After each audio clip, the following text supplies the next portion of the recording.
आपदामपहर्तारं दातारं सर्वसंपदां लोकाभिरामं श्रीरामं भूयो भूयो नमाम्यहम्।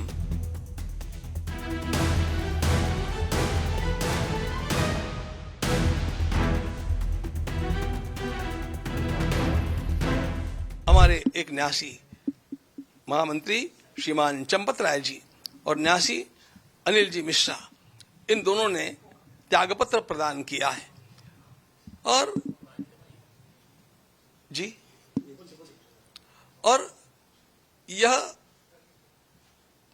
महामंत्री के नाते काम करने वाले हमारे चंपत राय जी को बड़ी वेदना हुई और उनको लगा कि जब तक सारा न्याय ठीक से हो नहीं जाता, अपराधी पकड़े नहीं जाते और उनको उचित दंड नहीं मिलता, तब तक हम लोगों को वहां पर बने रहना ठीक नहीं लगता है।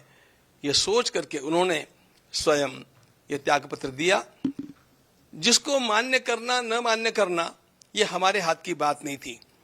के पराशरन जी ने एक बड़ा सुंदर मुद्दा सामने लाया कि संविधान के अनुसार, इस न्यास के बने हुए कॉन्स्टिट्यूशन संविधान के अनुसार त्यागपत्र देते ही वह स्वीकृत माना जाता है और इसलिए हम लोगों के पास अन्य कोई चारा ही नहीं था।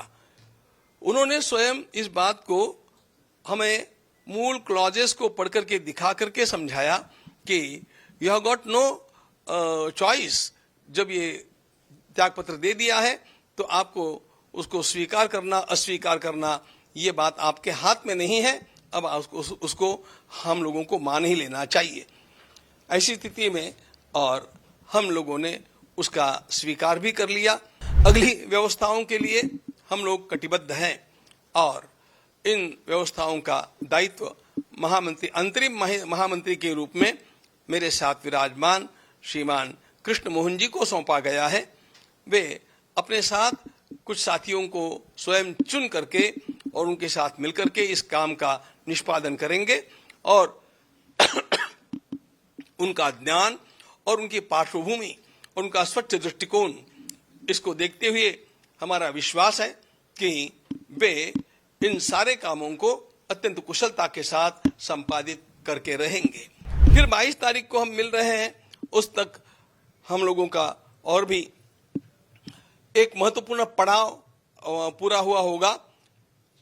हम समझते हैं कि तब तक एसआईटी की फाइनल रिपोर्ट हमारे सामने आ जाएगी, तो इन सब का विचार करने के लिए और कुछ न्यासियों की नियुक्ति करने के लिए फिर 22 तारीख को हम लोग मिल रहे हैं और उसके समय भी आप लोगों के साथ और मिलकर के बात करेंगे। इसको ढाल बना करके इसके पीछे जो संपूर्ण राष्ट्र में हो हल्ला मचाया गया है, वो उसके इरादे साफ नहीं है। राम भक्ति के नाम को लेकर के वो लोग आज हम लोगों को पाठ पढ़ाने का प्रयास कर रहे हैं, जिन लोगों ने कार सेवकों के ऊपर गोलियां चलाई, जिन लोगों ने स्वयं ये उच्चतम न्यायालय में लिख करके दिया कि राम हुए ही नहीं थे, राम सेतु बना ही नहीं है। इस प्रकार का सब कुछ राम भक्ति के विरोध में कार्य करने वाले लोगों के अंदर जो राम भक्ति का झूठा ज्वार दिखावे के लिए जगा हुआ है, वह साधारण नहीं असाधारण है और वह असाधारण कुछ अन्य हेतुओं से है। और इसका मुख्य हेतु पूरे हिंदू समाज को यह ध्यान में लेना चाहिए, इसका मुख्य हेतु हम लोगों को बांटना है।